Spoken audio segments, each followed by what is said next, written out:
नमस्कार दोस्तों, स्वागत है आपका मेरे चैनल पे। दोस्तों 9 अगस्त को मिनिस्ट्री ऑफ डिफेंस ने प्राइम मिनिस्टर की आत्मनिर्भर भारत योजना के तहत बहुत सी चीज़ों के इंपोर्ट के ऊपर बैन लगाया था और इसके अंदर आर्टिलरी गन भी शामिल थी और कहा गया था कि दिसंबर 2020 के बाद इनकी परचेज के ऊपर बैन लग जाएगा और इसे लोकली ही खरीदना पड़ेगा। लेकिन दोस्तों 12 दिन के बाद ही मिनिस्ट्री ऑफ डिफेंस ने इस डील को हटा लिया और इससे दोस्तों अब हम इसराइल से इस गन को इंपोर्ट कर सकते हैं। स्पेशली दोस्तों 1580 आर्टिलरी गन खरीदने का प्लान है एल्बिट सिस्टम से। आज हम इसी के ऊपर बात करेंगे। चलिए दोस्तों शुरू करते हैं। दोस्तों 2019 के लास्ट के अंदर मिनिस्ट्री ऑफ डिफेंस द्वारा बनाई गई एक कॉस्ट नेगोशिएटिंग कमेटी ने एक प्राइस नेगोशिएशन के ऊपर एल्बिट सिस्टम के साथ में बात की, जिसके तहत दोस्तों हमें 400 टाउड आर्टिलरी गन खरीदनी थी और इसके अलावा 1180 ऐसी गन को इंडिया में ही बनाया जाना था।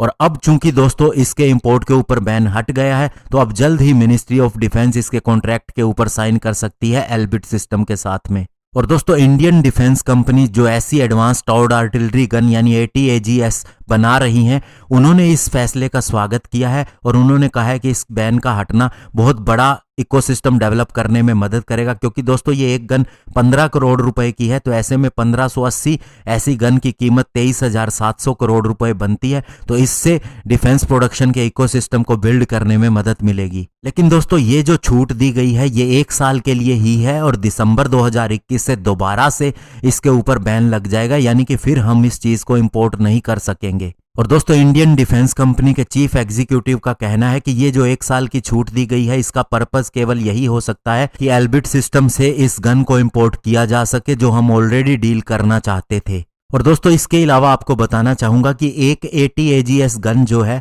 वो DRDO और एक पब्लिक प्राइवेट पार्टनरशिप के तहत भी डिजाइन की गई है, जिसके अंदर कल्याणी ग्रुप और टाटा पावर शामिल है। लेकिन टाटा ग्रुप का अभी ये कहना है कि हमें ये नहीं समझ में आ रहा कि जब आर्टिलरी गन हमने डेवलप कर ली है लोकली तो क्यों इस बैन को हटाया गया है। और दोस्तों जो इंडिया में यही आर्टिलरी गन बनाई गई है ये बोफोर्स के जैसी ही है और उससे 2 टन हैवी है। और हैवी होने का रीजन ये है कि इसके अंदर बहुत से यूनिक फीचर दिए गए हैं, स्पेशली दोस्तों इसकी इलेक्ट्रिक ड्राइव के रूप में, जो कि इसको बेनिफिट ही देती है। और इस गन का जनवरी 2018 के अंदर मेनला फायरिंग रेंज सिक्किम के अंदर भी हाई एल्टीट्यूड ट्रायल हुआ था, जो कि सफल रहा था। लेकिन जो सितंबर मंथ के अंदर ट्रायल हुआ उसमें गन बैरल बर्स्ट हो गया, यानी कि फट गया। लेकिन उसके पीछे कारण बताया गया था कि इसके अंदर फॉल्टी एम्यूनिशन का इस्तेमाल किया गया था, यानी कि गन के अंदर कोई कमी नहीं थी। और इसके अलावा दोस्तों इस गन ने एक वर्ल्ड रिकॉर्ड भी बनाया था। 48 किलोमीटर के डिस्टेंस के ऊपर इसने फायर किया था शेल को और इसके लिए एक स्पेशल एम्यूनिशन का भी इस्तेमाल किया गया था जिसका नाम था high explosive base bleed.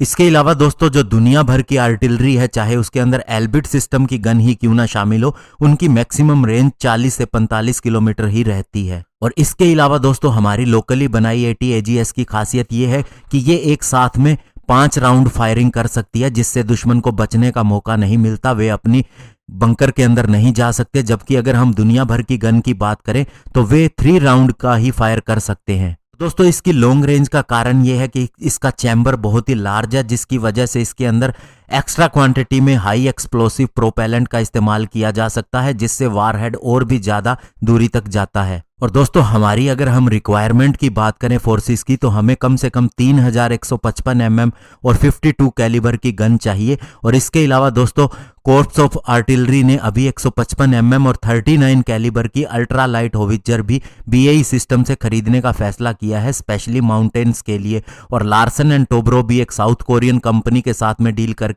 K9 Vajra, जो कि 155 mm और 52 कैलिबर की सेल्फ प्रोपेल्ड आर्टिलरी गन है, उसे भी बना चुकी है। और दोस्तों आपकी जानकारी के लिए बता दूं कि 155 mm का मतलब कैलिबर का ये है कि ये इसके बैरल की चौड़ाई है। और इसके अलावा जो 52 कैलिबर गन का है, इसका मतलब ये है कि ये इसके बैरल की लंबाई है। और जितनी ज्यादा ये लंबाई होती है उतनी ही गन की रेंज होती है।